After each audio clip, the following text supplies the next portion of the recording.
This is Professor L.B. Gayawad's English Literature Web. I am Professor L.B. Gayakawad is teaching today the lecture number 356, History of Lyric, in which we are discussing today 18th century, 19th century and 20th century part 4. Before going to the discussion, I will request you to watch, like, subscribe and share my YouTube channel. The second request I will do is that please see all the notes which I have put in the description box. Now we will turn to the topic. 18th century means we will discuss at first the 18th century. This 18th century movement was against Dryden, Pope and Dr. Johnson. The Romantic poets were Wordsworth, Coleridge, Keats, Shelley and Byron, who composed their poems on imagination, ignoring literary tradition and social authority. These romantic poets wrote their poems to make men free from the shackles of social authority and literary tradition. It means that the society was full of the social traditions, and that's why the poets wanted to make man free from those shackles, that is barriers, problems of the society, and that's why they wrote their own poems. The Romantic poets were inspired by Milton and Spenser. Wordsworth inspired the students of chemistry to conceive poems putting aside their study. Means the miracle is there about this Wordsworth, and that miracle is that he influenced the students of chemistry subject and they left their study and they wrote their poems because of the influence of this Wordsworth. The Romantics brought the imagination, feelings and emotions going against the traditional poetic rules and language. The French Revolution influenced the Romantic poets very much, and as a result they progressed the imagination on innovation. The major themes of the Romantic poets are marvelous and abnormal matters in society known as supernaturalism that affected John Keats, Scott and Coleridge. So remember here, the poets have written, the Romantic poets have written on the supernaturalism. What is the supernaturalism? The supernaturalism is the ism which is really against the naturalism. Means natural means we can see, and supernaturalism are the things which we cannot see. Means the fairies or the ghosts, all these things are considered in the theme of the supernaturalism, and that's why the Romantic poets have written their poems on the supernaturalism.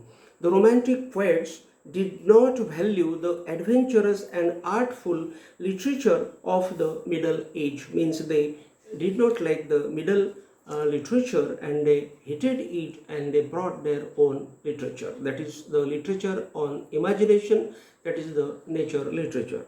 They were the nature poets, and so were called the nature poets, who showed that the nature is only man's guide, relative and all known as God himself. Now we are discussing the second topic. The second topic is the Victorian lyrics oblique 19th century lyrics.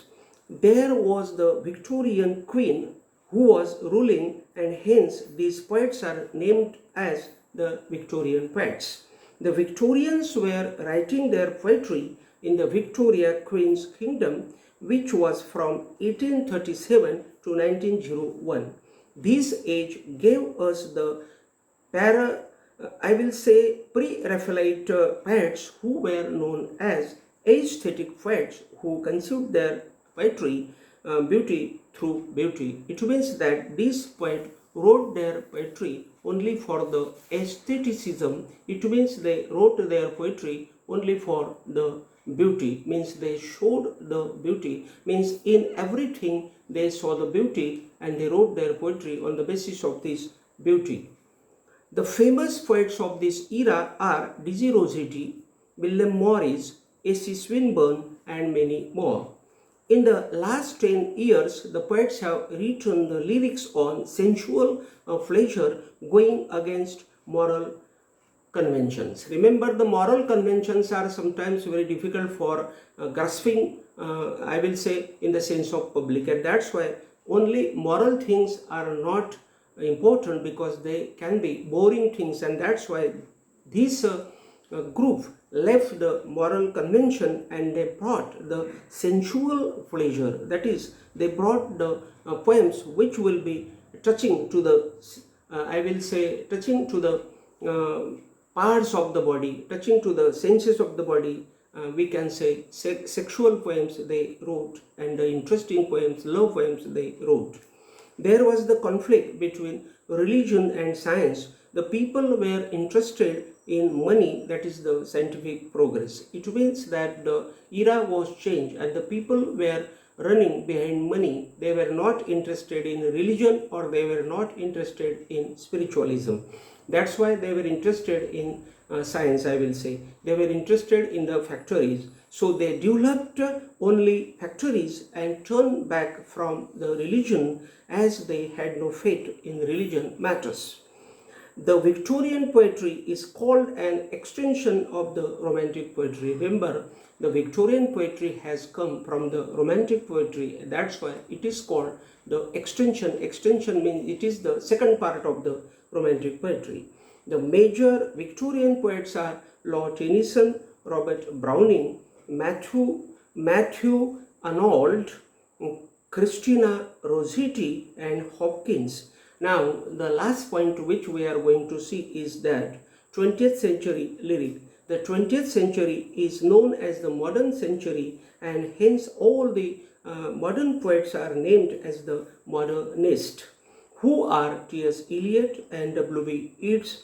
Then W.H. Auden, who was there in 1930, and there was Dylan Thomas, who was there in 1940s, who wrote on the modern complex themes of the 20th century. So here today we have finished our topic. Again we will be in front of each other with a new topic.